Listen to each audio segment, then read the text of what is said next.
ब्याङ्कमा यादै हुनुहुन्छ, ब्याङ्कको भाउचर भर्न आएन, टेन्सन भयो होइन। त्यो समस्याको समाधान गर्नको लागि म ब्याङ्कको भाउचर कसरी भर्ने नेपाली म सिकाउन गइरहेको छु।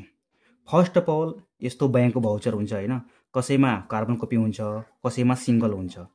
तर यो चाहिँ कुमारी ब्याङ्कको हो होइन, अनि यसमा एउटै मात्र कपी हुन्छ, त्यसले ब्याङ्कको भाउचर त्यो प्रिन्ट गरेर नै दिन्छ। अनि फर्स्ट अफ अल हामीले यहाँ डेटबाट सुरु गर्नुपर्छ। डेट कति हो? आज जस्तै यहाँ 20 हो, त पहिला यहाँ दिन लेख्नुपर्छ, गते कति हो। त्यसपछि महिना कति हो? 07। त्यसपछि कति साल हो? 2082। यो तपाईँको कम्प्लिट भयो एउटा। त्यसपछि ट्रान्जेक्सन ब्रान्च, यहाँ मान्छे गल्ती गर्छ, दुईवटा हुन्छ, कारोबार गर्ने शाखा, कारोबार कुन शाखाबाट गर्दा हुन्छ। जस्तै मैले बिरगजबाट गरिरहेको छु, त बिरगज लेखिदिने। तपाईँको एकाउन्ट मेन्टेन ब्रान्च, खाता रहेको शाखा, तपाईँको कुन ब्रान्चमा शाखा रहे, कुन खाता, तपाईँको खाता कुन ब्रान्चमा रहेको छ। त बालो कि मेरो तपाईँको कलैया रहेछ, त कलैया लेखिदिने। यो भयो, यताको कम्प्लिट भयो। अब तपाईँले नाम लेख्नुपर्छ। त तपाईँको नाम के हो? जे नाम हुन्छ, जस्तैमा मेरो नाम हरिन्द्र प्रसाद कुशवाहा हो, त हरिन्द्र प्रसाद कुशवाहा लेखिदिने। अब तपाईँ खातामा जुन अङ्क हुन्छ, यो 1 2 3 4 5 6 7 8 9 10 11 12 13 14 15 16 अङ्कको जुन खाता हुन्छ, त्यसमा आफ्नो खाता नम्बर लेख्ने। त्यसपछि एकाउन्ट करेन्सी, तपाईँको खाता मुद्रा कुन हो? त नेहरू लेख्ने, नेपाली हो, त नेपाली लेखिदिने। त्यसपछि एकाउन्ट टाइप, तपाईँको बचत हो कि करेन्ट हो, त प्रायः जसो बचतै हुन्छ मान्छेहरूको। त्यसपछि यहाँ यो लाइन जुन आयो तपाईँको खण्ड, यो चेकको लागि हो। जस्तै मान्छेहरू पैसा पनि लिएर आउँछ, क्यास पनि लिएर आउँछन्, चेक पनि लिएर आउँछ। यो चेक कसको लागि हो? क्लियरिङको लागि हो। क्लियरिङ वा चेक जम्मा जुन मान्छे गर्न आउँछ त्यसको लागि हो। त त्यो बेला हामीले के गर्नुपर्छ भने, यो चेक यसमा लगाउनुपर्छ, क्लियरिङ छ भने क्लियरिङ लगाउनुपर्छ होइन। चेक छ भने जस्तैमा चेक नम्बर लेख्ने, त्यसको चेकको तल हुन्छ 2 3 4 5 6 7 जति हुन्छ त्यति लेख्ने। मिति त्यसको चेकको कति हो, त आजैको मिति छ भने आजै लेख्ने, वा जहिलेको त्यसको टाइम छ। यो जस्तै 20 गते हो भने 21 गतेको चेक हुनु भएन कि, त 20 भन्दा तलैको चेक हुनु पर्यो। त जस्तो माल 18 गतेको चेक छ भने 18 लेख्ने, 07 लेख्ने, 2082 लेख्ने। कुन ब्याङ्कको चेक हो यो?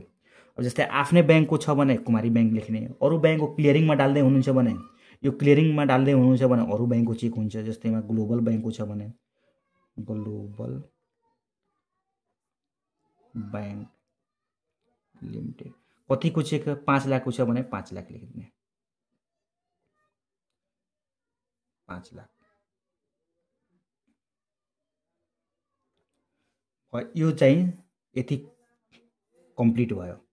अब तपाईँले जानुहुन्छ, यो चेकको लागि मैले बताएको थियो। अब क्यास तपाईँ लिएर आउनुभएछ 1 लाख वा 5 लाख लिएर आउनुभएछ, त यहाँ 5 लाख लेख्ने। जस्तैमा मेरो यो पैसा आफ्नै बचतको हो भने यहाँ तपाईँको केही छैन, यहाँ अदरमा टिक लगाउने। सेल्लीबाट आएको छ भने सेल्लीमा लगाउने, वा साप्टी लिनुभएछ भने साप्टीमा लगाउँछ। बिजनेसको पैसा त हुँदैन व्यक्तिगतमा। यो सेल्स अफ एसेट छ भने तपाईँको जमिन बिक्री भएको हो, त बिक्रीको लेख्ने। अब यसमा करेन्सी के हो? एनपिआर हो मेरो। अब एमाउन्ट इन फिगर, त मैले 5 लाख रुपियाँ लिएर आएको छु भने अङ्कमा लेख्नुपर्छ, अङ्कमा लेखिदिने। र मान्छेहरूले यसमा अक्षरमा लेखिदिन्छ, तलमा अङ्कमा लेख्नुपर्छ। रकम अङ्कमा छ भने अङ्कैमा लेख्नुपर्छ। रकम इन अक्षर, त 5 लाख लेख्ने, लाख मात्र लेखिदिने। पर्पस अफ डिपोजिट, उद्देश्य के हो यसको? तपाईँले के को उद्देश्यको लागि यो पैसा जम्मा गर्दै हुनुहुन्छ? त बचतको लागि ल्याएको छु त भने बचत लेखिदिने। फुल नेम अफ डिपोजिटर, जस्तै म आफ्नै खातामा आएको छु जम्मा गर्न भने आफ्नो नाम लेखिदिने, हरिन्द्र प्रसाद कुशवाहा। जस्तैमा अरू मान्छेलाई तपाईँ दिनुभएछ जम्मा गर्नको लागि, जस्तैमा रमेशलाई वा जितेन्द्रलाई, जसले पनि दिनुभएछ त त्यसले आफ्नो नाम लेख्छ। यसमा मोबाइल नम्बर लेख्ने आफ्नो, जति मोबाइल नम्बर नाम आफ्नो छ भने त्यति हाल्ने। यहाँ तपाईँको आफ्नो साइन गर्नु, जस्तैमा हरिन्द्र ल्याएको छ भने हरिन्द्र साइन गर्नुपर्छ। अब यति सक्यो। अब चाहिँ यसमा क्यास डिनोमिनेसन। अब जब 5 लाख यो चेकको लागि मैले भरिदिएँ, अब तपाईँले 5 लाख के को ल्याउनु भएछ? जस्तैमा 1000 को दुईवटा छ, 2 लाख छ भने यहाँ 200, 2 लाख भयो। बाँकी तपाईँको 3 लाख भयो, त यो 6 वटा होला, 3 लाख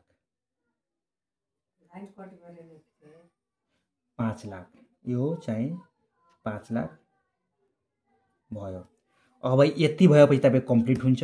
यो चाहिँ भाउचर लिएर काउन्टरमा जाने अनि यो चाहिँ दिँदा हुन्छ। त्यसपछि उहाँले इन्ट्री गरेर तपाईले दिनुहुन्छ। त्यसपछि तपाईको यो भाउचर भर्ने कुरा सकियो।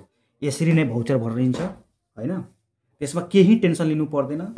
गन जाने यस्तै भाउचर भर्नेमा तपाईको केही पनि मिस्टेक हुँदैन। अरु भाउचर बैंकहरुको भाउचर पनि अलिकति डिफरेन्ट होला, तर कुरा सोध्ने भनेको यतिकै हुन्छ। यो भन्दा बढी सोध्दैन कसैले के। अनि तपाईको यो 5 लाख आफ्नै छ भने आफ्नै हुन्छ। अरु मान्छे लिएर गयो भने जस्तैमा रामेश गरेको मान्छेले पैसा लिएर 5 लाख गयो भने त्यसको नागरिकताको फोटोकपी पनि चाहिन्छ। नागरिकता लाइसेन्स जे हुन्छ तपाईको आईडी प्रुफ त्यो पनि चाहिन्छ। त्यसपछि मात्र तपाईको जम्मा हुन्छ। ल धन्यवाद। Thank you.